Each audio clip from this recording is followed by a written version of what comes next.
Hello students, how are you all? I hope you all are fine and safe and also doing well in your studies.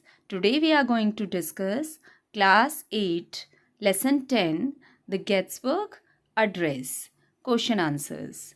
Let's get started with the question answers. Here is question 1. What was the occasion for the address? जो speech दी गई थी वो किस अवसर पर दी गई थी? Answer is Abraham Lincoln was the 16th president of United States of America. The Gettysburg Address is a short and famous speech made by Lincoln. Gettysburg Address एक छोटी और एक फेमस स्पीच थी जो अब्राहम लिंकन द्वारा दी गई थी. It was made on the occasion on the dedication of a graveyard. ये जो भाषण है ये उन शहीदों को समर्पित था जो अब कब्रिस्तान में थे. मीन्स उन्होंने अपने देश के लिए अपनी जान गंवा दी थी. So this speech was made to pay rich tribute to those soldiers. ये जो स्पीच है ये उन्हीं सैनिकों को भावपूर्ण श्रद्धांजलि देने के लिए दी गई थी. Now next question.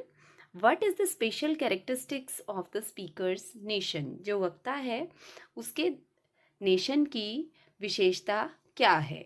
Answer is the speaker is president. The four father of nation conceive the new nation in liberty and they firmly believed that all men in the world are created equal. Means जो four fathers जो उनके पूर्वज थे, इस देश के जो पूर्वज थे, उन्होंने नए राष्ट्र की आज़ादी की कल्पना की और उनका विश्वास था कि इस संसार में जितने भी लोग हैं वो सभी भगवान द्वारा इक्वल बनाए गए हैं. Now moving to next third question. Here is third question. What was the nation engaged at that time? उस समय में राष्ट्र किस काम में लगा हुआ था? Answer is the nation was engaged in a great civil war at that time. उस समय में राष्ट्र एक गृह युद्ध में लगा हुआ था. The American nation which was conceived liberty and equality of all man had that time forgotten what their forefathers had been given them.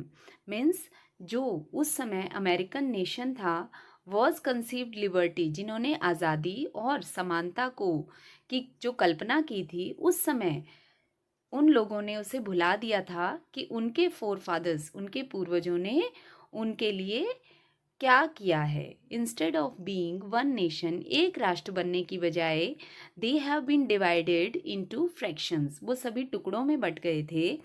Which were engaged in a civil वार, जो गृह युद्ध में लगे हुए थे.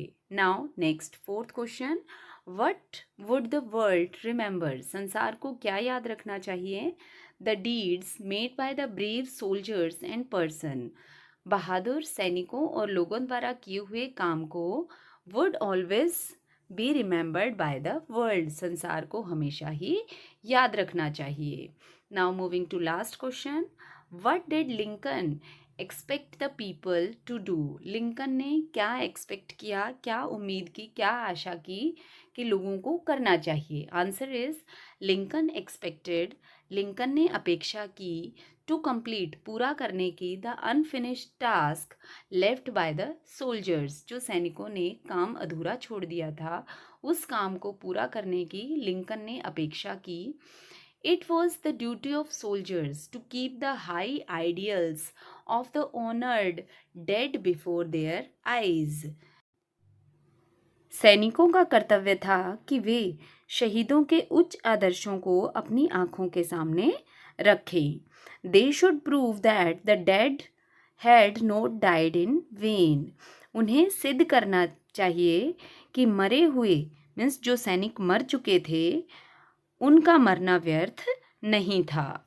That's all about the question answers. If you are having any doubt, just write your doubts in comment section.